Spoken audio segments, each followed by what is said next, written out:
या 21व्या श्लोकावरती विश्वमौली ज्ञानोबाईंनी जे काही मराठीमध्ये भाषांतर केलेलं आहे त्यामधला 42व्या क्रमांकाची ओवी चिंतनावरती सेवकांना लिहिलेली आहे। विश्वमौली ज्ञानोबाईंनी या ओवीमध्ये काही दृष्टांत वापरले।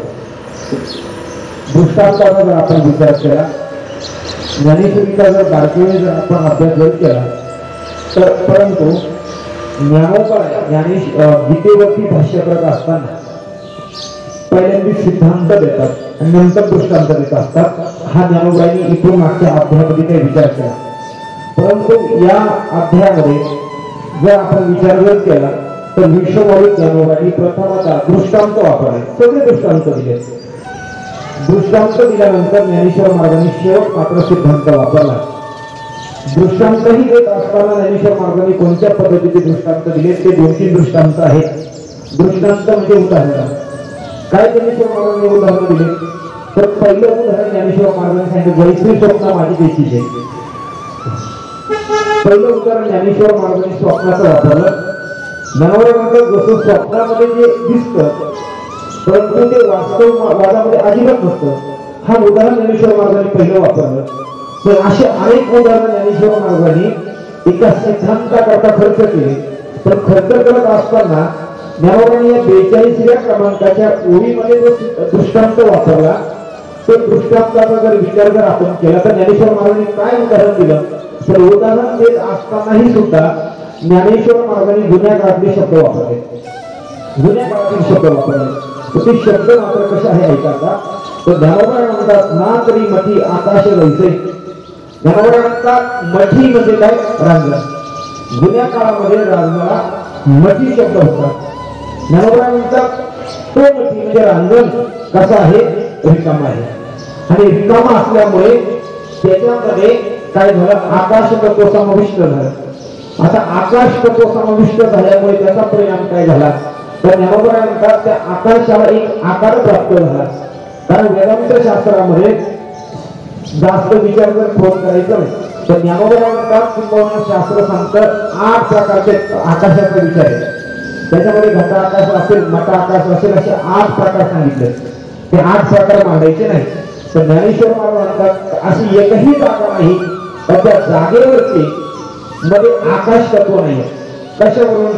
तर ज्ञानोबाईंनी एक तुकोबाईंचं प्रमाण आहे। श्री तुकाराम महाराज म्हणतात अशी एकही जागा नाही तर त्या जागेमध्ये आकाश तत्व नाहीये। सर्वीकडे आकाश समाविष्ट आहे, व्यापक आहे। कोणत्या अनुषंगाने? तर ज्ञानोबाई म्हणतात जर सिमेंटची खांब जरी असेल, भिंत असेल त्या भिंतीमध्ये खेळा ठोकला जातो। खेळा ठोकला म्हणजे काय तर त्याच्यामध्ये आकाश तत्व आहे म्हणजे पोकळी आहे। ज्या जागेमध्ये पोकळी नसते तिथे मात्र आकाश तत्व नसतं। त्याच्यामध्ये खेळ केला त्या अर्थ तिथे आकाश तत्व आहे असा विचार 8 पद्धतीने ज्ञानोबाईंनी मांडलेला आहे। परंतु तो विचार मांडत असताना ज्ञानोबाईंनंतर झालं काय तर तो रांजण मात्र रिकामा आहे, त्याच्यामध्ये आकाश तत्व आहे। परंतु ज्ञानेश्वर महाराज पुढे जाऊन सांगतात मठापोटी अवतरले असेल तर एक आकार प्राप्त झाला। कशाला? आकाशाला। कशाचा आकार प्राप्त झाला तर माऊली म्हणतात मठापोटी। पहिला शब्द ज्ञानेश्वर महाराजांनी वापरला मठी, मठी म्हणजे रांजण। दुसरा शब्द आला मठा, मठा म्हणजे सुद्धा रांजण। म्हणजे रांजणाला किती नाव आहेत? मठी, मठा आणि माठ। माठ शब्द बंद झाला तर रांजण। ज्ञानोबाई म्हणतात म्हणजे मठापोटी म्हणजे त्याला एक आकार प्राप्त झाला आणि आकार प्राप्त झाल्यामुळे काय झालं? जसं आकाशाचं मोजमाप करता येत नाही त्याच पद्धतीने पाण्याचंही मोजमाप करता येत नाही। जसं पण पाण्याचंही मोजमाप करता येतं वस्तू अनुषंगाने, वस्तूच्या माध्यमामधून त्याचं मोजमाप आहे, पण आकाशाचं सुद्धा मोजमाप करता येत नाही। परंतु ते आकाश मात्र वस्तूच्या सानिध्यामध्ये आलं, वस्तूच्या सानिध्यात आला तर त्याला एक आकार प्राप्त होत असतो। त्याच पद्धतीने ज्ञानेश्वर महाराज म्हणतात त्याला आकार नाही, आकार नसणारा आकाश मात्र वस्तूंच्या माध्यमामध्ये आल्यामुळे त्याला एक आकार प्राप्त झाला, तो मात्र रांजणाचा। मग झालं काय तर माऊली सांगतात झालं तर एक दिवस कोणाचा तरी धक्का त्या रांजणाला लागल्यामुळे तो रांजण भंगला। तो भंगलेला पुढचा शब्द तो बंधले आपसे म्हणजे स्वतःहून फुटला गेला. झालं काय मग त्याच्यामध्ये असणारं जे आकाश तत्व होतं ना आता ते कुठे गेलं असा जर एखाद्याने प्रश्न विचारला तर ज्ञानेश्वर महाराजांचं उत्तर फक्त एक छोट्या शब्दामध्ये देतात, स्वरूपामध्ये विलीन झालं. काय आकाश ते त्याच्या मूळ स्वरूपामध्ये विलीन झालं. हा मात्र ज्ञानेश्वर महाराजांनी दृष्टांत वापरला राजनाचा. याचा सिद्धांत काय आहे तर ज्ञानेश्वर महाराज म्हणतात याचा एकच सिद्धांत आपल्याला घेता येतो. त्याचा सिद्धांत काय तर तो सिद्धांत ऐका. ज्ञानेश्वर महाराज म्हणतात कैसे शरीराच्या रूपी सर्वता नाशिव नाही स्वरूपी म्हणून तू हे नारोपी भ्रांती बापा. ज्ञानेश्वर महाराजांनी 43व्या क्रमांकाच्या ओळीमध्ये हा विचार मांडला. माऊली म्हणते तसंच पैसे म्हणजे कसं पैसे शरीराच्या रूपी. ज्ञानेश्वर महाराज म्हणतात ज्या पद्धतीने तो रांजण होता कोणाला जरी धक्का लागल्यामुळे तो फुटल्या गेला परिणामी काय झालं तर मात्र त्याच्यामध्ये असणार ते समोर परिणामी काय झालं त्याच्यामध्ये असणारे त्याचे मूळ तत्व होतच ना आकाश तत्व ते त्याच्या मूळ स्वरूपाला प्राप्त झालं. तरी शरीराच्या रूपी ज्ञानेश्वर महाराज पुढे जाऊन सांगतात सर्वता नाशिव नाही स्वरूपी त्याच्या स्वरूपाला नाश नाही असं ज्ञानोबांचं मत आहे. बघा त्याच्याही अगोदरच्या काही वरायचं जर आपण चिंतन केलं तर ज्ञानेश्वर महाराजांनी गोड उदाहरणं दिले. गोड उदाहरण आहे. ज्ञानोबा शस्त्रे हानी केली छाया. छाया म्हणजे सावली. आपल्या शरीराची सावली जशी जमिनीवरती पडते ज्ञानोबा म्हणतात एकाने काय केलं शस्त्र घेतलं. शस्त्र कोणताही असू द्या ते शस्त्र घेतलं परिणाम काय झाला म्हणजे ते छायेला म्हणजे सावलीला शस्त्राने हाणू लागला. हाणं करिया म्हणजे हाणलं मारणं. ज्ञानेश्वर महाराज म्हणतात तो मारू लागला हाणू लागला. परंतु प्रश्न असा उपस्थित होतो त्या छायेवरती म्हणजे त्या सावलीवरती किती शस्त्राने वार केल्यानंतर त्या सावलीची तुकडी होती होऊ शकत नाही. त्याच पद्धतीने ज्ञानेश्वर महाराज म्हणतात आपला असा एक भ्रम आहे गेलं म्हणजे संपलं. हा असा भ्रम आहे म्हणून त्याला म्हणतात शस्त्रे हानी केली छाया. पुढे जाऊन सांगितलं ज्ञानोबा म्हणतात कुंभ उलटला तेथे बिंब करून तिथे भ्रमला तरी भालो नाही नाचला पाया सभे. ज्ञानेश्वर महाराज म्हणतात कुंभ म्हणजे भांड. कोणत्या तरी एखाद्या भांड्यामध्ये पाणी आहे तर पाणी असल्यामुळे काय झालं दुपारचे 12-1ची वेळ होती त्या भांड्यामध्ये सूर्याचं प्रतिबिंब त्या ठिकाणी पडलं गेलं. तर ते पाणी कुणीतरी ओतल्यामुळे काय झालं त्याच्यामध्ये आता ते दिसणारं सूर्याचं प्रतिबिंब आहे आता दिसत का काय दिसू नाही शकणार कारण पाणी राहिलं नाही. पण त्या पाण्यामध्ये सूर्य दिसत होता. एकाने सांगितलं बस म्हटले पाणी संपलं याच्यात आता सूर्य दिसत नाही म्हणजे आता सूर्य राहिला नाही असं होईल कधी. ज्ञानेश्वर महाराज घडू शकत नाही. त्याच पद्धतीने ज्ञानोबांनी पुढे काय अशी गोड उदाहरणं दिली ज्ञानेश्वरीमध्ये तर माऊली म्हणतात त्याच पद्धतीने आपलं असं मत गेलं म्हणजे संपलं असं आपलं मत आहे. पण ज्ञानोबा म्हणतात पुढे बघा भ्रांती बापा. पुढचा शब्द ज्ञानोबांनी वापरला भ्रांती. भ्रांती म्हणजे भ्रम. असा भ्रम निर्माण झाला आपल्याला तर गेलं म्हणजे संपलं. ज्ञानेश्वर महाराज म्हणतात गेलं म्हणजे संपलं असं कधी म्हणायचं तर 2 मुद्द्यांनी म्हणता येतं. त्याचा विचार आपण पुढे करू. पण ऐका भ्रम कशा पद्धतीने निर्माण होत असतो तसे आपल्याला श्री तुकोबाईंनी भ्रमाच्या माध्यमावर पुढे सांगितलं.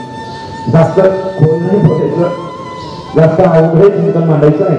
तर ज्ञानेश्वर महाराज एक उदाहरण सांगतो ते लक्षात येईल. काय झालं जुना काळ होता. जुन्या काळामध्ये एक आजोबा मुंबईला गेले म्हणतात आपल्या मुलाकडे. आता जुन्या काळच्या वेळेस लोक म्हणायचे बा मुंबईच्या त्या ठिकाणच्या इतक्या मोठमोठ्या बिल्डिंग असायच्या का वरती बघितल्यानंतर डोक्याची टोपी सुद्धा खाली पडायची अशा जुन्या लोकांचं मत होतं. पण गेल्यानंतर त्या ठिकाणी काय झालं ते बाबा एकटे गेले. एकटे गेल्यामुळे काय झालं त्या बिल्डिंग जवळ गेले. आता वरती जाण्यासाठी ते लिफ्टनं जावं लागेल तर मग त्या ठिकाणी ते बाबा बघत होते आता वरती कसं जायचं. तेवढ्यामध्ये आजीबाई आल्या. आजीबाईचे बटन दाबलं लिफ्ट मध्ये बसलं वरती केल्या. वरती केल्यानंतर 5-6 मिनिटांनी ती लिफ्ट खाली आली. जाताना आजीबाई बसलेल्या होत्या पण येत असताना एक 22-25 वर्षाची मुलगी खाली उतरली. बाबा विचार करू लागले अरे जाताना म्हातारी बसलेली ती वर गेली आणि वरून खाली आली तर 20-25 वर्षाची मुलगी होऊन आली.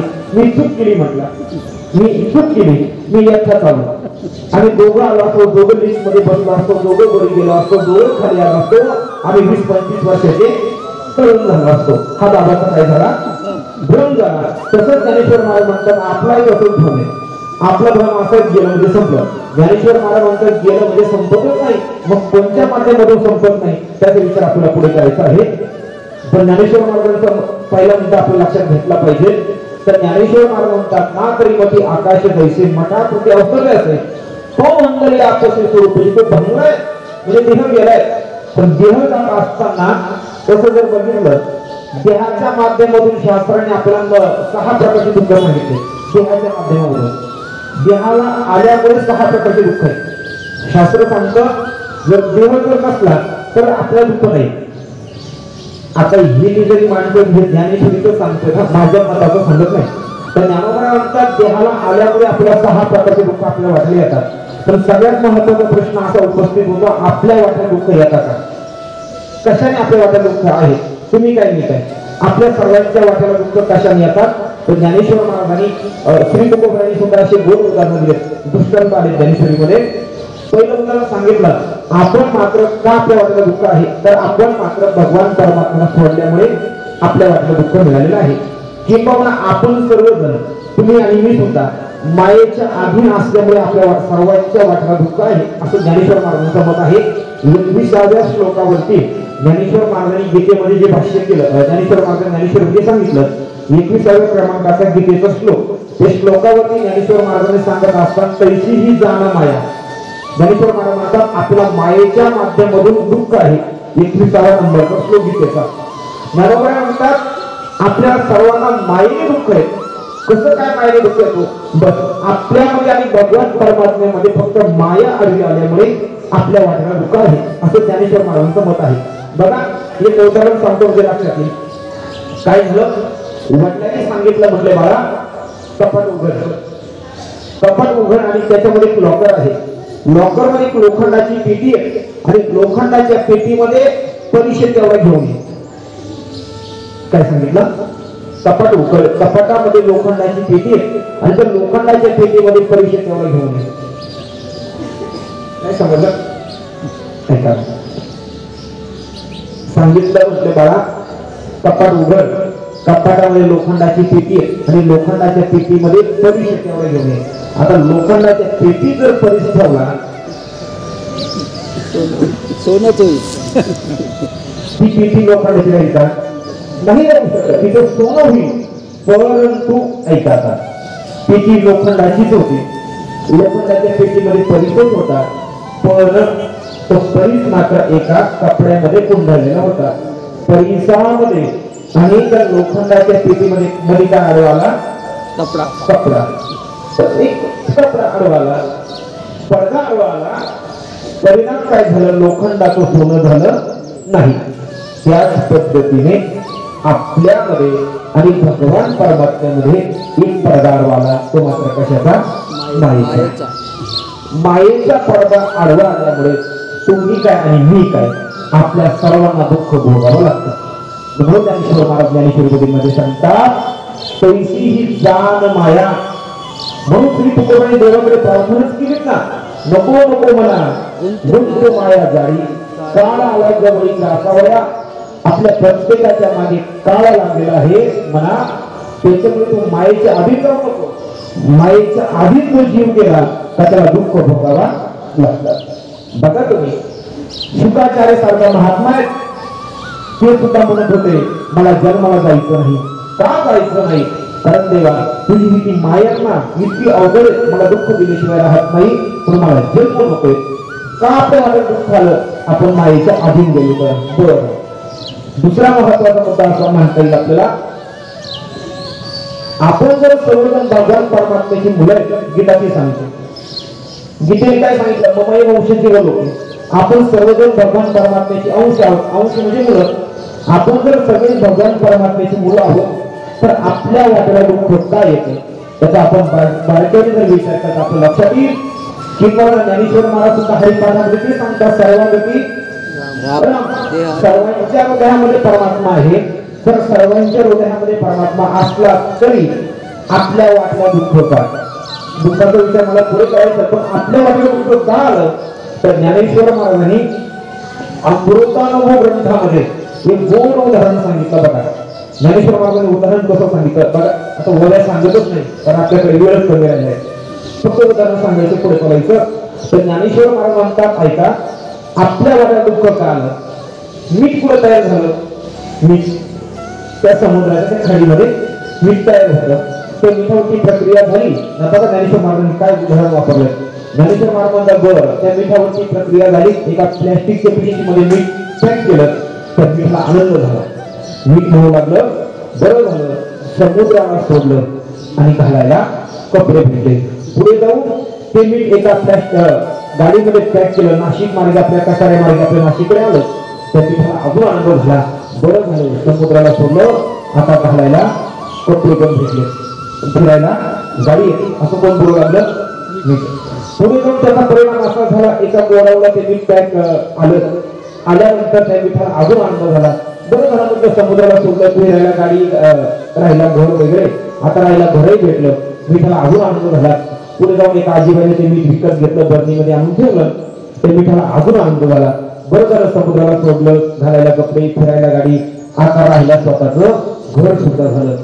थोड्या वेळाने काय झालं, ते मीठ एका ताटामध्ये घेतलं आणि पाट्यावरती ठेवलं आणि त्याच्या जोडीला 4-5 हिरव्या रंगाच्या मिरच्या आणून ठेवल्या. बघा ज्ञानेश्वर महाराजांचा भाव कसा आहे. ज्ञानेश्वर महाराज म्हणतात त्या मिठाला अजून आनंद झाला. बरं झालं म्हटलं, इथून मागे या आता एकाचे काय म्हणतात, 2-4 त्या मिठाला अजून आनंद झाला. त्याने नावं विचारलं, कोल्हापूर वगैरे नाही का, तुम्ही मिरची नसताना तिथं परिचय केला. परिचय केला मिठाला आनंद झाला. बरं झालं, यात होतो, आता आम्ही 2 जण झालो. आनंद वाटला मिठाला. पण आनंद हा काही जास्त दिवस टिकला नाही. अवघ्या 2 मिनिटं सुद्धा टिकला नाही. थोड्याच वेळाने त्या पाट्यावरती ठेवलेल्या मिरच्या, ठेवलेलं मीठ एकत्र केल्यामुळे नंतर तो वरून भगवंता फिरवला. परिणाम काय झाला, संपूर्ण मिठाच्या अंगाची लाई झाली, आग झाली किंवा काही लाई झाली. मग ते मिठाच्या लक्षात आलं, अरे मला इतकं दुःख का भोगावं लागलं, का माझ्या वाट्याला दुःख आलं? मिठाने ओळखून घेतलं, का मी मात्र कोणाला सोडलं? समुद्राला सोडलं. समुद्राला सोडल्यामुळे माझ्या वाट्याला काय आलं, का दुःख आलं. तसंच ज्ञानोबा म्हणतात, आपणही सुद्धा कोणाला सोडलं? देवाला सोडलं. आपणही फिरण्यासाठीच निघालो ना. श्री तुकारामांना विचारा, तुकाराम मला सांगतात, दुरुनी आलो मी गा, दुःख झाले दार. आपण सुद्धा इथले नव्हतो. मला म्हणतात आम्ही कुठले होतो. तर आता श्री तुकारामांना विचारलं, मला कुठले होते? मला म्हणतात आम्ही इथे नाही. कुठले? आम्ही वैकुंठवासी. आम्ही इथे नाही, आम्ही वैकुंठात नाही. मग आलो कशासाठी? आलो याशी कारणाशी, साच भावे वर्ता. आम्ही सुद्धा इथले नाहीये. पण आपण सुद्धा इथले नाही. आपण कुठले होतो? तर मात्र आपण सुद्धा भगवान परमात्म्याचे अंश होतो. श्री तुकारामांचा भिक्खी तांदूळ नावाचा एक प्रकार आहे गाठ्यामध्ये. तुम्ही दिल्लीत ऐकलं नाही, मला माहिती नाही. दिल्लीमध्ये भजनामध्ये भिक्खी तांदूळ नावाचं प्रकरण आहे. त्या भिक्खी तांदूळ प्रकरणामध्ये तुकाराम महाराजांनी सगळं सांगितलं, आपण कुठले होतो आणि कोणत्या माध्यमातून आपण कुठपर्यंत येऊन टिकलो आलेलो आहोत. 1 म्हणजे काय, 2 म्हणजे काय, 3 म्हणजे काय, याचा सगळा विचार त्या अभंगामध्ये आहे. अशी तुकाराम. मग माझा महत्वाचा मुद्दा हा चालू होता, आपल्या वाट्यात दुःख का आलं. मग अशी बोलून गेलो मी, देहाच्या संबंधाला आल्यामुळे आपल्या वाट्याला दुःख आहे. जर देहच नसला तर मनुष्याला दुःखच नाही दुःख. कारण निर्गुण स्वरूपामध्ये असणाऱ्या भगवान परमात्म्याला सुद्धा दुःख नव्हतं. तर भगवान परमात्मा सुद्धा देहाला आल्यामुळे भगवान परमात्म्याला सुद्धा दुःख भोगावं लागलं. निर्गुण स्वरूपामध्ये दुःख नाही, सगुण स्वरूपामध्ये दुःख आहे.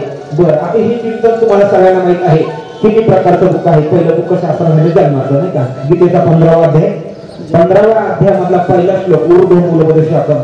गीता माऊली सुद्धा ते सांगते, तर आपल्या वाट्याला दुःख का आलं? परिणाम एकच सांगितला, मात्र आपण जन्माला आल्यामुळे दुःख भेटलं. बस एवढाच महत्वाचा मुद्दा. पण तो सुद्धा भेटत असताना ज्ञानेश्वर महाराज म्हणतात सुविचा भेटलाच नाही. जन्म सुद्धा सुविचा भेटला नाही आपल्याला. का? आपण सर्वजण गर्भामध्ये उलटेच होतो. परिणाम काय झाला? ऊर्ध्व मूल मध्ये शाखम. ऊर्ध्व म्हणजे उलट, शाखा म्हणजे फांद्या.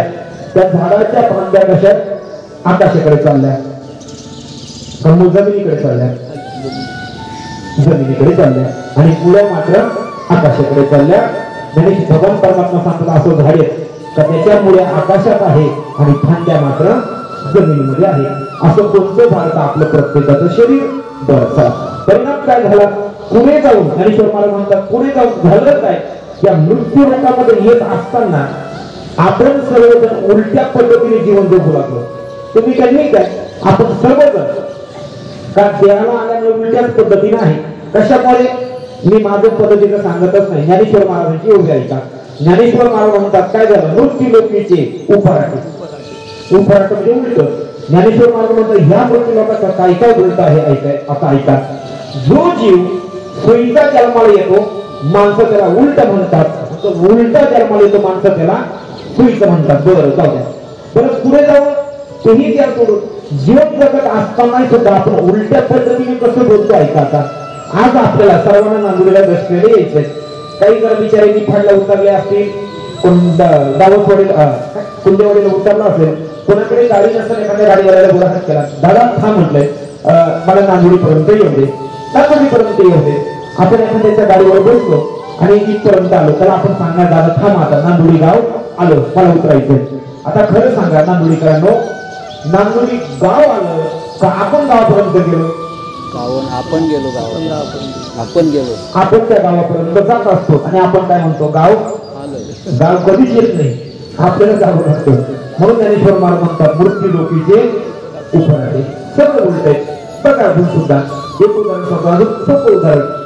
कधी कधी लहान मुलं घराच्या बाहेर जात असताना आपण त्याला सांगत असतो पायामध्ये चप्पल घालून बाहेर जा, किंवा माणसं म्हणतात बा पायात बूट घाला, पायात बूट घालते कधीच घालता येत नाही, आपल्याला त्या बुटात पाय घालावा लागतो. पण आपण काय म्हणतो पायामध्ये बूट घाला. हे सुद्धा उलट आहे. म्हणजे किती पद्धतीने उलट बोलू आपण. माणसं जेव्हा म्हणतात आता आला तर चहा घेऊन जा, आता चहा घेऊन तुम्ही जाता येईल का, तो प्यावा लागतो, तरी आपण म्हणतो चहा घेऊन जा.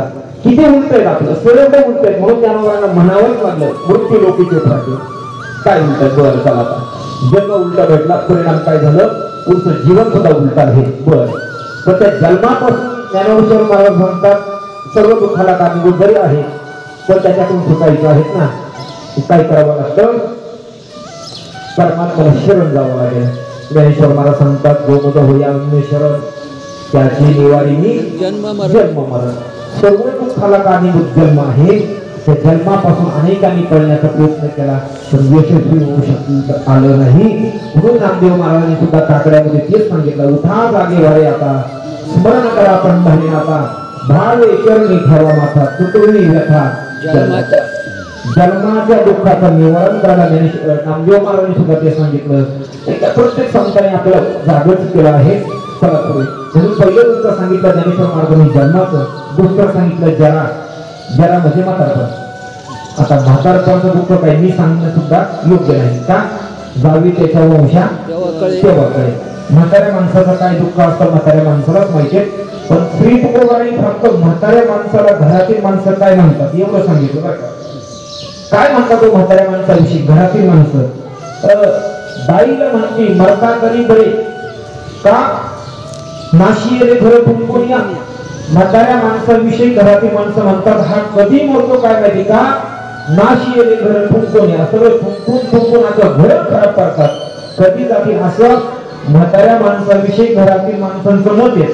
हे माझं नाही तर तुकाराम महाराज सांगतात, मी नाही म्हणत, तुकाराम महाराज म्हणतात असं घरातील माणसांचं मत आहे. बरं चला जरा म्हणजे म्हातारपण.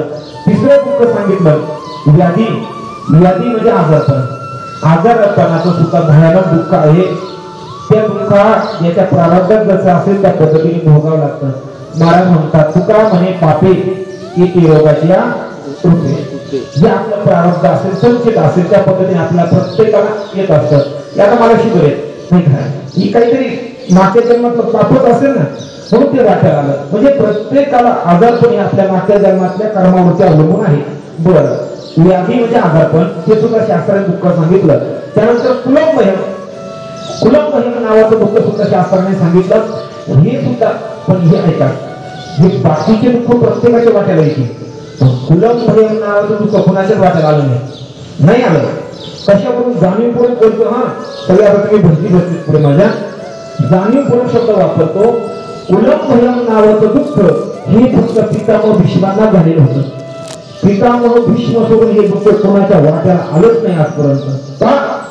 पितामह भीष्मांना भीती वाटत होती कारण कुरु राजापासून तर आता पंडू राजापर्यंत जी परंपरा आलेली होती, जी आमच्या घराण्याची इज्जत होती, ती आता कौरवांकडून कमी होते. ही भीती फक्त पितामह भीष्मांनाच होती, म्हणजे घराण्याची इज्जत कमी होऊ नये ही भीती कोणाला आहे बा. शास्त्राने कोणाचे नावच घेतले नाही, फक्त पितामह भीष्मांचं घेतलं, कारण त्यांच्यासारखी भीती कोणाला झालेलीच नव्हती. म्हणून कुलभय शेवटचं दुःख शास्त्रानं सांगितलं मृत्यूचं. हे सगळे दुःख भोगले तर आपल्या वाट्याला दुःख आहेच, त्याच्यातून कुणी सुटत नाही. चला पुढे. पण ऐका, हे सगळं होत असताना माणूस हा जीवन जगत असताना त्याच्या जीवनामध्ये 3 सूत्राने बंधन आहे.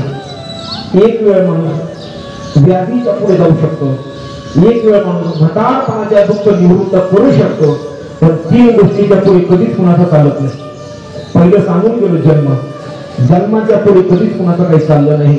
दुसरी गोष्ट आहे मृत्यूच्या पुढे कधीच कुणाचं चाललं नाही. आणि तिसरी गोष्ट आहे प्रारब्धाच्या पुढे कधी कुणाचं चालतच नाही. या जगतामध्ये भगवान परमात्म्याच्या बापाला सुद्धा प्रारब्ध चुकवता आलं नाही, तर आपलं कसं चुकवता येईल. बघा, महाभारताचं युद्ध संपलं आणि युद्ध संपल्यानंतर झालं काय, पांडव त्या ठिकाणी हस्तिनापुराचे राजे झाले. त्याच्यानंतर पांडव इथं धामाला निघून गेले. पांडवांचा नातू कोण, परीक्षित राजा, ते सुद्धा हस्तिनापुराचे राजे झाले. त्यांनी मिलेला सापेचा साधूच्या गळ्यात टाकला, साधूनं शाप दिला. 7व्या दिवशी तुला तक्षक नावाचा नागी सर्पदंशी तू मरशील. ते पद्धतीने ते सगळं घडल्यानंतर परिणाम काय झाला, त्या परीक्षित राजाचा मुलगा होता, त्याचं नाव होतं जन्मेजय राजा. तो जन्मेजय राजा हस्तिनापुराच्या राजावर बसला. एक दिवस व्यास महर्षी आले. आता व्यास महर्षी आल्याने परिणाम काय झाला, पाच्य पूजा केली, सगळं झालं. व्यास म्हणतात, राजा काय तुझा बाप भाग्यवान होता, 7 दिवसामध्ये स्वतःचा उद्धार करून घेतला. तुझ्या बापासारखा भाग्यवान दुसरा कोणीच नाही. हे विचार कोणाचे, व्यास महर्षींचे. तेच मात्र जन्मेजय राजाला राग आला. राजा म्हटला, तुमचं मत अगदी खरं आहे, पण ऐका, हे तुम्ही म्हणताय, पण माझं मत असं, माझ्या बापाला अक्कल नव्हती. राजा बोलून गेला, बापाला अक्कल नाही, कशावरून बोलतोय. म्हणजे हे बघा, या मूर्ती लोकांमध्ये कोण कधी मारणार आहेत कोणाला माहिती का, अजिबात नाही, माहितीच नाहीये. पण कोण कशाने मारणार आहेत हे सुद्धा माहिती नाही. पण माझ्या बापाला हे माहिती होतं किती दिवसांनी मारणार आहे, आणि माझ्या बापाला हे सुद्धा माहिती होतं कशाने मारणार आहे. त्याला माहिती होतं सर्पदंश होणार आहे. तसं हस्तिनापुराचा राजे काही सैन्याला कमी होतं का, शेवटाने मधोमध थांबायला हवं होतं. सर्वीकडून सापाचा सैनिकांचा वेळा द्यायचा किंवा सर्प पकडवणारे बोलवायचे. काय सापाची हिंमत होती आतमध्ये येण्याची, सर्पदंश होण्याची, हे सुद्धा माझ्या बापाला कळत नव्हतं. आता चला, तो परिस्थिती राजाला देहावरतीच नव्हता, एक तो भाव स्वतंत्र आहे. पण इतक्या राजाचं मत होतं त्यावेळेस मात्र व्यास महर्षींना राग आला. व्यास म्हणतात, राजा ऐक म्हटले, तू सुद्धा किती दिवसांनी मरण्याची तुला आज सांगतो. म्हणजे किती दिवसांनी, म्हणजे 12 वर्षांनी. मग राजा मात्र काकुळतीला आला. राजाने सांगितलं, म्हटले महर्षी तुम्ही म्हणताय ते अगदी खरं, त्यात काही होतं नाही, पण मी कशाने मरतो एवढंच सांगा, म्हणजे माझ्या एवढा तरी उपकार करा. त्यावेळेस राजाने सांगितलं, व्यासाने सांगितलं, राजा ऐक म्हटले, 12 वर्षांनी तुझ्या नगरीमध्ये काही घोड्याचे व्यापारी येतील. ते व्यापार करण्याकरता परमिशन मागतील, तू देणार नाही, पण देशील. बरं, घोडा खरेदी करायचा नाही तरी घोडा खरेदी करशील, घोड्यावर बसायचं नाही तरी घोड्यावर बसशील, घोडा घेऊन उत्तर दिशेला जायचं नाही तरी उत्तर दिशेला जाशील. पण ऐक राजा, घोडा त्या ठिकाणी थांबेल ना, त्या ठिकाणी पिटी निघणार आहे, दिसेल तुला, ती पिटी उघडायची नाही, पण तू उघडवशील. परिणामी त्या पिटीवर स्त्री निघेल, तिच्यासोबत लग्न करायचं नाही, लग्न करशील. बरं, केलं तर केलं, तिला घरी आणायचं नाही, तू घरी पण आणशील. बरं, आणल्यानंतर तिच्यासोबत यज्ञाला बसू नको राजा, पण तू यज्ञाला सुद्धा बसशील. परिणामी तुझा मृत्यू ठरलेला आहे. राजाने विचार केला, जर घोड्यापासून माझं मरण आहे तर घोड्याचा व्यापार ठरवायचा आहे. राजा आदेश होता, हस्तिनापुरामध्ये घोड्याच्या व्यापाराला बंदी आहे. जवळजवळ 11 साडे 11 वर्ष होत आले, घोड्याचा व्यापार भरू दिला नाही. 11.5 वर्ष झाले, 4-5 महिने राहिले, काही घोड्याचे व्यापारी आले. आल्यानंतर त्यांनी सांगितलं, राजेसाहेब आमची इच्छा आहे का तुमच्या नगरीमध्ये घोड्याचा व्यापार करावा. ते तर राजाने सांगितलं की बघा आमच्या नगरीमध्ये घोड्याचा व्यापार धरायला परमिशन भेटणार नाही, का आमचं मरण स्वतःचा घोड्यापासून आहे. राजाने सांगितलं जमत नाही. शेवटी ते सगळं व्यापाराचं शिष्टमंडळ होतं ना, ते व्यापारी सगळे ते कोणाकडे आले, प्रधानाकडे आले. प्रधानजीला सांगितलंय बघा आम्हाला व्यापार करायचा आहे. प्रयागीस मात्र सांगितलं काय अडचण आपण राजे साहेबाला विचार, म्हणजे राजानेच परमिशन दिली नाही. परमिशन त्यांनी दिलीच नाही. आता व्यापार करायचा कसा. त्यावेळेस प्रधान हुशार होता. प्रधानाने राजाकडे म्हणजे राजाला सांगितलं राजे साहेब ऐका तुमचं मन मात्र घोड्यापासून येत ना, तुम्ही घोडा खरेदी करायचंच नाही, तर घोड्याच्या बाजाराकडे बघायचंच नाही. तुम्ही फक्त काय करायचं घोडा बाजाराला परमिशन द्या आणि जो व्यापार चालू झाला तर आपल्याला त्या ठिकाणून काय भेटेल, टॅक्स नाही आजकालच्या भाषेत कर भेटेल. आता राजाचं उत्पन्न वाढेल, तुम्ही मात्र परमिशन द्या. राजाने परमिशन पण दिली. घोड्याचा व्यापार भरला. सुंदर सुंदर घोडे होते. ऐका नीलवर्ण तुम्ही भक्ती बाबाचे कीर्तन ऐकलेत का, काठवाडी घोडा काय अशी घोडे त्या ठिकाणी विक्री करता आले. तर एक दिवस राजाने सांगितलं प्रधानजी मध्ये राहायचं ऐका सुंदर सुंदर घोडे तुम्ही मात्र एक दिवस तो घोडा बघायला तरी चला म्हटले. बघायचं काम करा. तुम्हाला काय सांगितलं घोडा खरेदी करायचा नाही, बघायला अडचण आहेत का, पण ते खेळायचे नाही. पाहायला काय अडचण नाही. खेळणारे 7 असतात पण पाहणारे मात्र राहते. तसंच पद्धत झाली. सांगितलं तुम्ही घोडा खरेदी करूच नका, फक्त पाहायला तुम्हाला अडचण नाही. त्यावेळेस मात्र चालू झालं गेली. बघितलं सर्व बाजार बघितला. एक घोडा अति आवडला राजाला. प्रधानाने ओळखलं. राजाने सांगितलं प्रधानजी म्हणजे घोडा खरेदी करायचा म्हणजे आपलं माझं स्वतःच बरं घोड्यापासून आहे, घोडा खरेदी करायचा नाही. स्वतःच्या ऐका ना, हा घोडा जर तुम्ही खरेदी केला नाही, शेजारच्या राज्याने जर घोडा खरेदी केला तर असं म्हणू शकतो हस्तिनापुराचे राजाची दानपती घोडा खरेदी करायची, आपली इज्जत जाईल. पण मी एक काम करायचं, आपण घोडा खरेदी करायचा, घोड्यावर बसायचं नाही, फक्त घरामध्ये शोभीची वस्तू आपण जशी ठेवतो ना तसा घोडा आपण राजवाड्यामध्ये आणून बांधायचा. दोघांचं ठरलं. ठरल्यानंतर घोडा आणला, राजवाड्यामध्ये आणून बांधला. एक दिवस राजा बघायचा त्या घोड्याकडे, इतका सुंदर घोड्याचं म्हटलं इतका सुंदर आहे. बघता बघता राजाला रोज आठवण यायची, याच्यावर फिरलं तर काय असेल. परत असेल व्यासाने काय सांगितलंय घोड्यावर बसायचं नाही, मला द्यायचं. त्याने विचार केला. व्यासाने काय सांगितलं आपल्याला, उत्तर दिशेला घोडा घेऊन जायचा नाही, म्हणजे रानवरकडे घोडा घेऊन जायचा नाही. इकडे पुंजवाडी गेलं तर अडचण काय आपल्याला, इकडे फिरू ना किती पाहिजे आपण इकडे फिरू शकतो, पण इकडे खाली जायचं रानवरकडे जायचं नाही. राजाने विचार केला, घोड्या सोडला, घोड्यावर बसला. घोडा दक्षिण दिशेला घेतला, गेला असं पुंजवाडी पर्यंत, पण घोड्याने युटर्न घेतला परत. घोडा कसा निघाला का उत्तरेलाच निघाला. रस्त्यामध्ये पेटी दिसली. राजाने विचार केला पेटीत पुढे स्त्री असतात का म्हटले, बघून बघितली पाहिजे. कर्मधर्माने स्त्री निघाली. शेवटी नाविला झाला. स्त्री हट्ट, राजहट्ट, बाळहट्ट. संन्यासाला सुद्धा राजहट्ट चुकला नाही. संन्याशी सप्तऋषींची कथा तुम्हाला माहिती आहे. राजहट्ट सुद्धा त्या संन्यासाला सुद्धा पुरा करावा लागला बा. शेवटी नाविला झाला. तिच्यासोबत लग्न झालं, तिला घरी आणलं. तिनं सांगितलं यज्ञ करायचा. कोणता राजसूय नावाचा यज्ञ. तो यज्ञ काही 1-2 दिवसाचा नसतो, 1-2 दिवसाचा नसतो. यज्ञ चालू झाला. उन्हाळ्याचे दिवस होते. ब्राह्मण देवतेने जेवण झाल्यानंतर यज्ञ चालू झाला. थोडंसं ताक वगैरे घेतलं.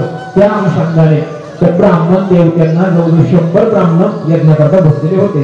सगळे ब्राह्मण बसले होते. परिणाम काय झाला, ब्राह्मणाला दुखला लागला. म्हणून राजाने शेजारी तांब्यामध्ये पाणी होतं, हातामध्ये घेतलं, शिक्का मारला तोंडावरती.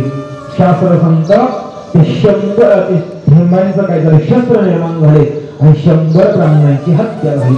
त्या ब्राह्मण पत्नीने शाप दिला, राजा उद्या सकाळचा तू सूर्योदय पाहणार नाही, उद्या तुझं मरण ठरलेलं आहे. राजाच्या लक्षात आलं, अरे मला 12 वर्षांनी येणारं मरण चुकवता आलं नाही, तर माझ्या बापाला 7 दिवसातलं मरण कसं चुकवता येईल, याला म्हणतात प्रारब्ध. प्रारब्धाच्या पुढे कधी कुणाचं चाललंही नाही आणि चालत सुद्धा नाही. का की आपल्या कर्मावरती अवलंबून आहे. जसं केले कर्म झाले भोग आले. जे आपलं मागच्या जन्मातलं कर्म आहे ते या जन्मात आपल्याला प्रत्येकाला भोगावं लागतं. कर्मापासून कोणी सुटत नाही, अजिबात नाही. कर्म इतकं सूक्ष्म आहे. आता ते कर्म कसं पद्धतीने करावं ते स्वतंत्र भागे. परंतु कर्माचा जर आपण विचार केला मग आपण बोलून गेलो होतो बघा तुम्ही, आपल्याला परत जन्म ते संपत नाही हा मुद्दा आपला अजून बाकी आहे ना, त्याचं चिंतन करायचं आपण त्या पद्धतीचं.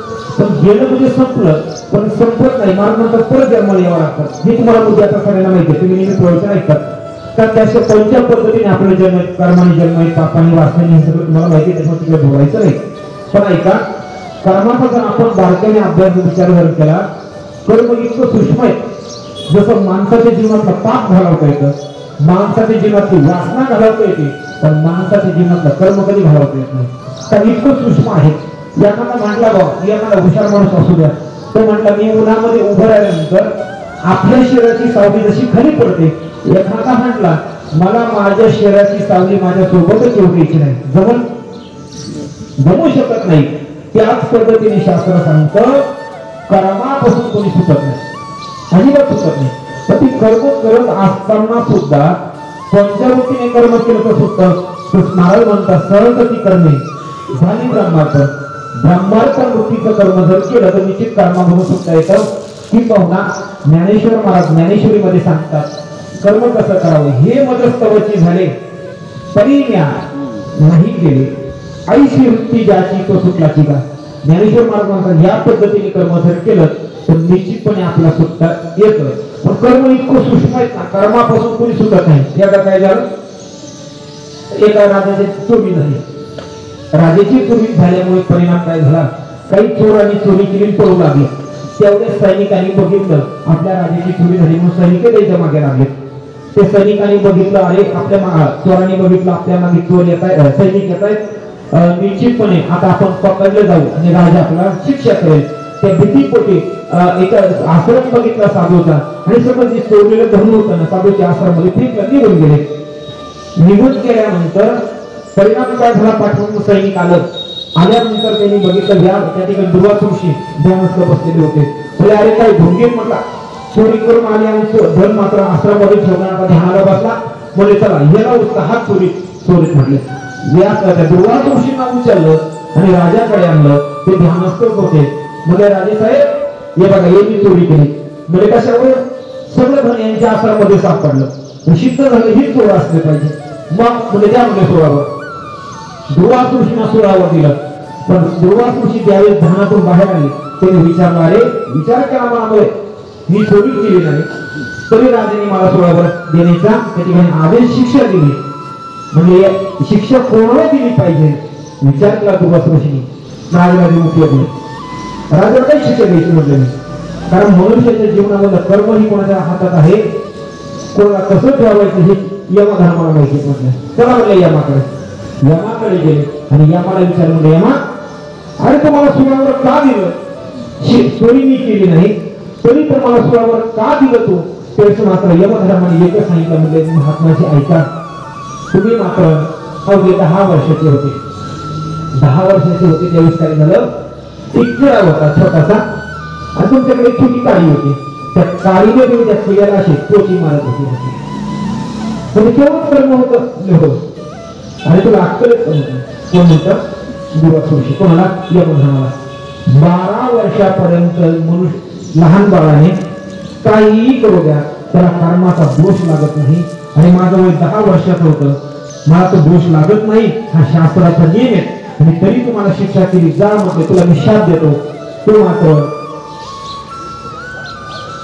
दाशी पुत्र म्हणून जन्माला येशील. हे पुढे कोण झाले महाभारतामध्ये का, विदुर हे धर्माचा अवतार आहे.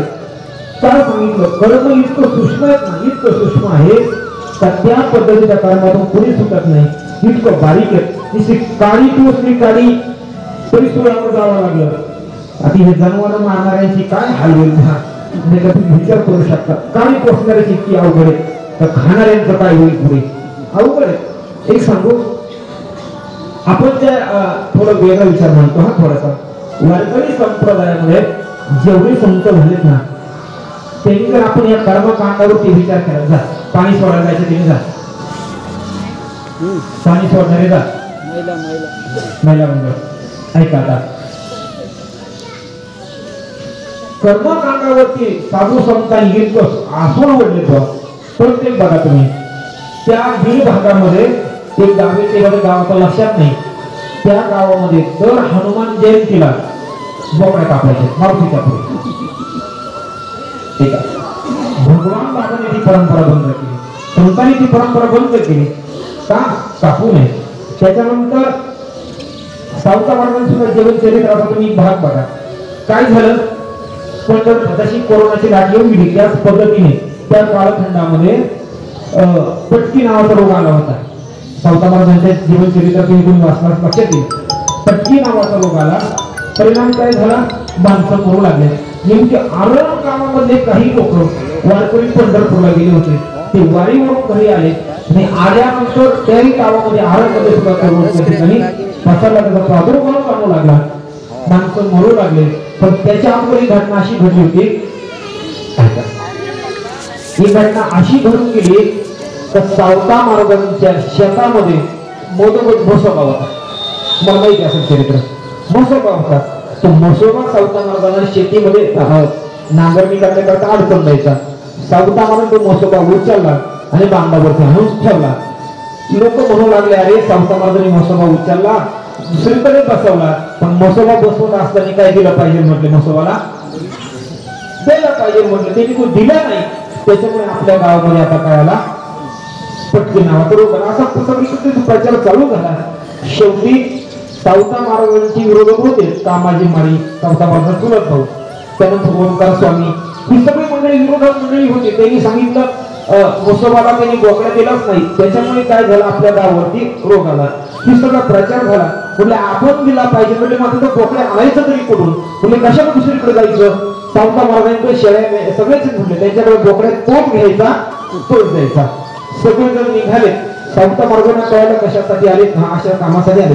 सावता महाराजांच्या बोकड्या घेऊ नये म्हणून त्याला अडवण्यासाठी आडवे पडले. परिणामी काय झालं, ओंकार स्वामी असेल, कामाजी माळी असेल, त्यांनी सावता महाराजांना इतकं मारलं काठीने, सगळे पाठीवरती ओळ उठले. पण सावता महाराज मात्र बळी जाऊ दिला नाही. जर आपण वारकरी असेल तर मात्र आपण किती वारकरी दाखवले तुम्हाला, कसे सुद्धा देतात. आणि जर वारकऱ्यांनी परंपरेमध्ये सावता महाराजांचा आदर्श बघा, राष्ट्र भगवान बाबांचा आदर्श डोळे साखर साधू संतांनी सांगितलं करू नये. चला का करू नये, आपल्याला कर्म पुढे भोगावं लागणार आहे. नुसती काळी टोचली तरी सोडावं जावं लागेल, सूक्ष्म असं कर्म आहे. म्हणून आजच्या दिवशी सुद्धा बघा, आज मात्र कर्म, आजचा विषय जर बघितला कर्माचा विषय आहे. नित्य कर्म, निमित्ती कर्म, साम्य कर्म, प्रायश्चित्य कर्म, अशी कर्माचा विशेष भाग आहे. चला पिंड ठेवायला जात आहे, त्याच्यामुळे थोडं मी सुद्धा उरकता आता घेतो. त्याच्यामुळे मग अशी आपले दोन मध्ये आपण राहिले गेलं म्हणजे संपलं कधी म्हणायचं. अशी त्याला स्थितप्रज्ञ अवस्था, त्यानंतर जीवनमुक्त अवस्था. जीवनमुक्त अवस्थेला तो महात्मा जातो ना, तेव्हा समजायचं गेलं म्हणजे संपलं. ती जीवनमुक्त अवस्था कशाने प्राप्त होते ते सांगायला आपल्याला अर्धा तास लागेल. त्याच्यामुळे आता थोडंसं आजच्या विषयाकडे येतो. आज वैकुंठवासी तसं बघितलं तर आता सगळेच नातेवाईक पुढे बसलेले. आता ते आमच्या आजीचे नाही का, आणि आमच्या सगळ्या परिवारातून विमलात्या, सगळे विमलात्याच म्हणायचे. आता माझी आजी असल्यामुळे मी आजी म्हणतो. अशा आमच्या विमलाजी, आजींना जाऊन 10 दिवस झाले. आणि तर पश्चात हा पिंडदानाचा विधी, मनुष्य जन्माला आल्यापासून तर मरेपर्यंत 16 प्रकारचे संस्कार आहेत. आणि 16 प्रकारचे संस्कार झाल्यानंतर मग गेल्यानंतर वर्षश्राद्धापर्यंत 16 प्रकारचे पिंडदान, आता जिथे दहावीमध्ये सगळ्यांच्या पाठच झाले. एक 16 प्रकारचे पिंडदान. आणि त्या 16 प्रकारच्या पिंडदानामध्ये आजचं हे मात्र आजींचं दुसऱ्या क्रमांकाचं पिंडदान. तसं बघितलं शास्त्र सांगतं दशकिरेपर्यंत जवळजवळ 16 पिंड होऊन जातात. 15 पिंड होतात. दशकिरेपर्यंत 16 पिंड दशकिरेपर्यंत होतात. ते भरपूर पिंड सांगितले तर 16 पिंड सांगितले. मग पहिले 5 पिंड कधी दिले जातात, तुम्ही जर बरोबर पुराण कोणी ऐकलं असेल, वाचलं असेल तर लक्षात येईल. मनुष्य ज्यावेळेस आपल्या देहाला चितेवर ठेवतो ना आपण, अग्निदान संस्कार करेपर्यंत 5 पिंड दिले जातात. 5 पिंड ठेवायचे. ज्यावेळेस देहामधला प्राण निघून जातो, मग ते शरीर घरामध्ये असतं. घरामध्ये राहिल्यानंतर त्या घरातील जो कोणी अग्निदान करणारा असतो त्याने पहिले ते मुंडन करावं लागतं. काका पहिले ते मुंडन केल्यानंतर त्यांनी काय करायचं, 5 पिंड बनवायचे. आणि 5 पिंड बनवल्यानंतर त्या ठिकाणी पहिला पिंड पुढे ठेवायचा. शॉर्टकट सांगून पुढे चालतो. पहिला पिंड मात्र त्या प्रेताला घराच्या बाहेर आपण आंघोळीला काढतो, उचल्यानंतर पहिला पिंड तिथं सांगितला, प्रेत घराच्या बाहेर गेलं तर दुसरा पिंड उंबऱ्यावरती सांगितला, राहिले 3 पिंड. ज्यावेळी ते आपण विसाव्याला देतो तिसरा, फक्त एवढं ते बनवायचा कंटाळा करतात, निसर्ग पुढे जातं ते भाताचं बनवत नाही. कंटाळा आल्यामुळे तसंच ठेवायचं, बांधायचं, तसंच सोडायचं, निघायचं. तिसरा पिंड तिथं दिला जातो, राहिले 2 पिंड. 2 पिंडामध्ये ज्यावेळी शरीराला ते चिठ्ठीवर ठेवलं जातं ना, काही जण खांद्याजवळ देतात आणि काही जण हातामध्ये देतात. 2 पिंड तिथे दिले जातात आणि त्याच्यानंतर पुढचा विधी गरुड पुराण सांगतं काय करायचं. दरबाराची काडी घ्यायची, त्या दरबाराने चिठ्ठीवरती प्रेत ठेवल्यानंतर पायाच्या बाजूला 3 रेषा आडव्या ओढायच्या दरबाराच्या काडीने, बरं का. 3 ओढल्यानंतर तिथे अग्नी प्रज्वलित करायचा विधियुक्त, मग तो अग्नी चिठ्ठीला दिला जातो. हा विधी सांगितला, पण असा विधी आपण कोणीच करत नाही. मी आता वाचलं म्हणून मला माहिती झालं का, हा शास्त्राने सांगितलेला अग्निदान संस्काराचा विधी दर्भ अति महत्वाचा सांगितला. का दर्भ महत्वाचा आहे, कारण दर्भामध्ये सुद्धा दर्भाचा स्पर्श बघा तुम्ही, पिंडदानामध्ये सुद्धा दर्भ किती महत्वाचा आहे. प्रत्येक पिंडाच्या खाली दर्भ ठेवले जातो. 10 पिंड मांडले जातात. 10 पिंडामध्ये प्रत्येक दर्भाच्या खाली पिंड दर्भावरती पिंड ठेवला जातो. जोपर्यंत दर्भाचा स्पर्श त्या पिंडाला होत नाही तोपर्यंत ती विधी त्या पिंडाला प्राप्त होत नाही, ते तेव्हापर्यंत ती पूजा प्राप्त होत नाही. बघा तुम्ही, नुसतं पिंडदानामध्येच नाही, देव कार्यामध्ये सुद्धा दर्भ असतो. मूर्तीची प्राणप्रतिष्ठा असते तरी दर्भ असतो, दर्भ ठेवावा लागतो. इतका नाही, यज्ञ जरी करायचा असतो ना, यज्ञाच्या खाली सुद्धा काय करावं लागतं, दर्भ ठेवावा लागतो. का तोपर्यंत तो यज्ञ सुद्धा परमात्म्याला प्राप्त होत नाही. इतकं आता तो दर्भ कसा जन्माला आला राहिल्या वेळ ते पुढे सांगतो. पण ऐका, मग मात्र ते त्या प्रकारचे 16 पिंडाचा विधी सांगितला. म्हणजे सगळे पिंडदान करत असताना का करायचं असतं, काहीच नाही, फक्त तुकाराम महाराजांना विचारा पिंडदान का करायचं. आता काही जण म्हणतात कशासाठी असतंय बघ पिंडदान, फक्त तुकाराम महाराज म्हणतात काही नाही, पिंडदान कशासाठी, फक्त पितरांच्या ऋणातून मुक्त होण्यासाठी आहे. पिंड पदावरी दिला आपुले करी, माझे झाले गया वर्जन, पिताले पितरांचे ऋण.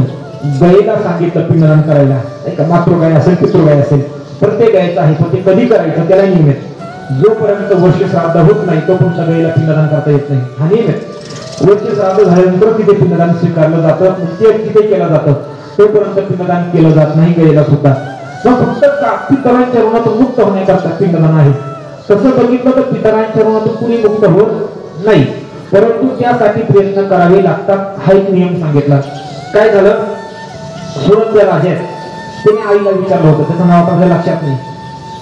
त्याने विचारलं आईला, म्हटलं आई तुझ्यानंतर मुक्त होण्यासाठी काय करावं. कारण ज्ञानेश्वर महाराज सांगतात ना, सकळ तीर्थाची आधुरे जे का माता पितरे तयाशी किरे शरीर न केले, आई वडिलांच्या मुळातून कुणी मुक्त होत नाही असं ज्ञानेश्वर महाराजांचं मत आहे. पण मला तुझ्या ऋणातून मुक्त होईल तर मी काय करावं. आईने सांगितलं, बाळा काही नाही, माझी एक अपेक्षा आहे, तो मी पूर्ण कर. म्हटले काय, काशीला जाऊन माझ्या नावाने घाट बांध, एक मंदिर बांध. तेवढं केलं तर मी तुझ्या ऋणातून, तू माझ्या ऋणातून मुक्त झाला. राजाला आनंद वाटला, इतकं सोपं काम नाही का. बरं, राजा काशीला गेला. काशीला गेल्यानंतर त्या ठिकाणी 84 घाट आहेत. तुम्ही दोन्ही गेले काशीला, बघा तुम्ही गेले असते नाही गेले का तुम्ही. बरं, काशीला गेल्यानंतर 84 घाट आहेत. प्रत्येक घाटाचं महात्म्य वेगळे. 84 घाटामध्ये मनगर्णिका घाट, दशाश्वमेध घाट, त्याच्यानंतर नारद नावाचा घाट आहे, राजा हरिचंद्र नावाचा घाट आहे, असे 84 घाट आहेत. 84 घाटामध्ये वेगवेगळ्या घाटाचं महात्म्य सांगितलं बरं का. मनगर्णिका घाटावर काय असतं, दशाश्वमेध, सगळ्यात आंघोळीसाठी दशाश्वमेध घाट महत्वाचा आहे. आणि त्याच्या पलीकडे गेलं तर नारद नावाचा घाट आहे. बघितला का तुम्ही नारद नावाचा घाट. ते काय असतं माहिती का, आपण यात्रेला जातो ना, ते सगळे गडबडीत दाखवले जातात, आपल्याला वेळ नसतो. सगळे घाट पाहायचे म्हणजे का काशीला 4 दिवस राहायचं, मग काशीतले घाट पाहण्यात आनंद असतो. आम्ही 5 दिवस होतो म्हणून बघितलं. म्हणजे नारद नावाचा घाट आहे, तिथली कथा खूप सुंदर आहे. आज सांगू नये पण आता सांगतो आलो उगाला म्हणून दशकेतने सांगितलं पाहिजे. तर नारद नावाच्या घाटावरती काय, जो कोणी जोडीना गेल्यानंतर काशीला आंघोळ करतो ना, जोडीना, त्या नारद नावाच्या घाटावर तुम्ही बघा कोणी जोडीना आंघोळ करत नाही, फक्त सिंगल माणूस करतो. कुणी करत फक्त एकटा असला, स्त्री किंवा पुरुष एकटा गेला का तिने आंघोळ करायची, पण नवरा बायकोना कधीच त्या नारद नावाच्या घाटावर आंघोळ करू नये. का करू नये? तिथलं महात्म्य शास्त्र असं सांगतं, जर नारद नावाच्या घाटावर जोडीनं आंघोळ केली, घरी आल्यानंतर 6 महिन्यानंतर कोर्टात जावं लागतं लोकांना. कशाला? रजिस्टर करायला नाही, ज्या संस्थेने नाही का नसल माझ्यावर विश्वास कोणाचा. बघा का प्रत्येक घाटाचं महात्म्य वेगळं. मनकर्णिका घाटावरती काय आहे? स्वतः भगवान शंकर परमात्मा मनकर्णिका घाटावर त्या गेलेल्या जीवात्म्याला मोक्ष देण्यासाठी उपस्थित असतात. मनकर्णिका घाटावरती बघा तुम्ही, आपल्याला जर आपल्या मरणाचं दुःख कमी करायचं जर असेल ना, काशीला जायचं बाबा. काशीला गेल्यानंतर माणसाने रोज उठायचं, मनकर्णिका घाटावर जायचं. राजा हरिश्चंद्र नावाचा घाट आहे, त्या घाटावर जायचं. मी त्या पेटवणाऱ्याने विचारलं होतं, आम्ही तिथे रोज जायचं आम्ही बघायला, कारण 5 दिवस दुसरं कामच नव्हतं. गेलं तर मनकर्णिका शिवशंकर घाट, तर पेटवणाऱ्याने विचारलं होतं दिवसाला किती प्रयत्न जातात. त्यांनी सांगितलं मनकर्णिकेवरती 400 ते 500 आणि हरिश्चंद्रावरती 200-300 प्रयत्न रोज जळतात. म्हणजे एक त्या वेळेस 20 ते 25 प्रयत्न असे सोबत जळत असतात. हे जे सगळं आपल्या डोळ्यांनी पाहिलं का, आपल्या मनात एक विचार येतो. काय येतो? मी सुद्धा एक दिवस असाच जगणार. असा विचार आला का माणूस मरणाचं दुःख तिथंच विसरून जातो. ऐका, पण त्या राजाने घाट बांधला, मंदिर बांधलं, घरी आला आणि घरी आल्यानंतर आपल्या आईला सांगितलं, आई तुझ्यापासून मी आता मुक्त झालो. मुक्त झाला तर काही तुझं रूम राहिलं नाही. आईने सांगितलं, म्हटले बाळा तू काशीला जाऊन बघ. म्हटले बघ फक्त. राजा काशीला गेला आणि बघितलं, बांधलेलं घाट होता ना असं सरकलेलं आहे आणि बांधलेलं मंदिर असं काढणं झाले. बघितलं तुम्ही, मनकर्णी घाटाच्या पुढे ते मंदिर आहे. का? राजाला अहंकार झाला का मी आता माझ्या आई चरणातून मुक्त झालो. कोणीही मुक्त होत नाही, फक्त प्रयत्न करावे लागतात. त्या प्रयत्नासाठी शास्त्राने सांगितलं पिंडदान. बर, मग ते आपणच करतो का? अजिबात नाही. भगवान श्रीकृष्ण परमात्म्याने गीतेमध्ये सांगितलं, चिंतामण चरित्र बघा, जर कुरुक्षेत्रावर युद्ध संपल्यानंतर भगवान ज्यावेळेस पांडवांची तिलांजली झाली, तिलांजली पांडवांनी कोणा दिली? कौरवांना. कौरवांची तिलांजली झाली, सगळं आवरलं. त्यावेळेस मात्र भगवान श्रीकृष्ण परमात्मा पुढे आले. देवाने सांगितलं, म्हटले धर्मा अजून एकाचं पिंडदान बाकी आहे. म्हटले कोणाचं? कर्णाचं. कर्ण तुमचा मोठा भाऊ आहे, त्याचं सुद्धा पिंडदान तुम्हाला करावं लागेल. ती घडलेली कथा तुम्हाला सगळ्यांना माहिती आहे. का आपणच करतो का? नवं नाही. भगवान श्रीकृष्ण परमात्म्याने सुद्धा पिंडदान करायला सांगितलं. म्हणून पिंडदान महत्वाचं. बर, चला पुढे. प्रभू रामचंद्र परमात्म्याने सुद्धा पिंडदान केलं. पुढे नाशिकला दशक्रियेचं. हा, मग ते फाल्गुन नदीच्या किनारी वर्ष श्राद्धाचं. पण नाशिकला मात्र प्रभू रामचंद्र परमात्म्याने पंचक्रियाही केली आणि दशक्रिया केली. ते दोन्ही गावं प्रसिद्ध आहेत, दशक आणि पचक. दशक्रिया केली म्हणून दशक आणि पंचक्रिया केली म्हणून पंचक. त्याचं परिणाम पंचक आहे, पण दशक आणि पचक असं म्हणतात. बरं, शास्त्र सांगतं प्रभू रामचंद्र परमात्म्याने दशक्रियेच्या अगोदर पंचक्रियाही सुद्धा केली. शास्त्र सांगतं पंचक्रियाही केली पाहिजे, पण आपण कोणी करत नाही. आपण करतो ना, भाऊ म्हणतात कोणाचं लग्न आलं तर माणसं म्हणतात घ्या पाचव्या दिवशी करू, ते आपण करतो. पण शास्त्र सांगतं की पंचक्रिया केली पाहिजे. पण हे सगळं साधू संतांनी सांगितलं. बरं, पण ते करत असताना सुद्धा ऐकून ठेवा. हा, ते करत असताना शास्त्र सांगतं ते सूक्ष्म कर्मकांड सांगितलं. त्याही गोष्टीमध्ये सूक्ष्मपणा असा सांगितला. करत असताना त्याच्यासाठी दूध कोणचं असावं, दही कोणचं असावं. धर्मसिंधू नावाचा ग्रंथ आहे, 2 ग्रंथ आहेत, निर्णय सिंधू आणि धर्मसिंधू असे 2 ग्रंथ आहेत. त्यामध्ये धर्मसिंधू मध्ये आलेला विचार आहे. धर्मसिंधू नावाचा ग्रंथ असा सांगतो, काकस वर्ष झालेलं फक्त एवढं सांगतो, थांबतो. ऐका, दूध कोणतं असावं? फक्त हा देशी गायचं असावं. म्हशीचं शेळीचं चालत नाही. बरं, पाटावरती बसल्यानंतर पूजेला पाठ सुद्धा चालत नाही. खेळात ठोकलेला पाठ वर्ष श्राद्ध असो तर असं दशक्रियाला वापरत नाही, पण वर्ष श्राद्धाला सुद्धा तो पाठ चालत नाही. त्याच्यानंतर शास्त्र सांगतं पूजा करत असताना त्या ठिकाणी डाव्या हाताला सुद्धा तांब्याचा, देवाचा जो तांब्या असतो ना पाण्याचा, ठेवू नये. का ठेवू नये? घरातील देव पूजा असू द्या किंवा पिंडदानाची विधी असू द्या, डाव्या हाताला जर तांब्या गेला तर मात्र त्या पूजेच्या पुढे आपण संशयविधीला बसलेला दोष त्या कर्त्याला लागत असतो. बरं, त्याच्यानंतर शास्त्र सांगतं पितरांना वर्ष श्राद्ध असू द्या किंवा महिने असू द्या, कोणती भाजी लागते सगळ्या चालतात, फक्त एक चालत नाही ती वांग्याची भाजी चालत नाही. वर्ष श्राद्ध किंवा महिने एखादा म्हणत असं वांग त्या खूप वांगे आवडतात ते नंतर करा, पण महिन्याला चालत नाही का त्याच्यातून दोष सांगितला. आता त्याला दोन दोष आहेत. शास्त्रीय भाषेत सुद्धा वांग्याचा दोष कोणता आणि वैज्ञानिक भाषेमधला वांग्याचा दोष कोणता. वांग गावाचा विषय सपना आपला पिंडदान झालं, काकस्पर्शी झाला. पण मात्र त्याच्यानंतर सांगितलं हे सगळं करत असताना त्याच्यामुळे जर तो तांब्या तिकडे ठेवला तर काय होतं, तर मात्र दोष लागत असतो. त्या दोषातून निवृत्त व्हायचं असेल तर काय करावं लागतं, तर कथा कीर्तन प्रवचन सांगितलं की दोषाचे डोंगर म्हणून झालेली सेवा आधीचे त्यांनी समर्पित करतो. आता सगळ्यांना नावं माहिती आहेत, सगळं माहिती आहे, त्याच्यामुळे मी कोणाचं नावही घेत नाही. आज आमच्या आधीच्या पश्चात दोन मुलं आहेत, दोन्ही काका मावशी आजोबा आहे, असा हा परिवार. आणि आता सगळ्या नातेवाईकांनाही माहिती आहे कोणत्या पद्धतीमधून मी त्या ठिकाणी निघून जावं लागलं, या लोकांची यात्रा संपावी लागली, सगळं माहीत आहे. त्याच्यामुळे फारसं तिकडं न बोलता फक्त ज्ञानेश्वरीमध्ये ज्ञानोबाईंचे महत्वाचे मुद्दे तुमच्या पुढे मांडण्याचा प्रयत्न केला. म्हणून झालेली सेवा परमात्म्याची मी समर्पित करतो राहिला. पूर्ण ग्रंथ कुंडली कवर्ण हरी विठ्ठल श्री ज्ञानदेव तुकाराम पंढरीनाथ भगवान की जय. मौली ज्ञानेश्वर महाराज की जय. जगद्गुरु तुकाराम महाराज की जय. विश्वगुरु निवृत्तीनाथ महाराज की जय. सद्गुरु जोग महाराज की जय. विठ्ठल विठ्ठल विठ्ठल.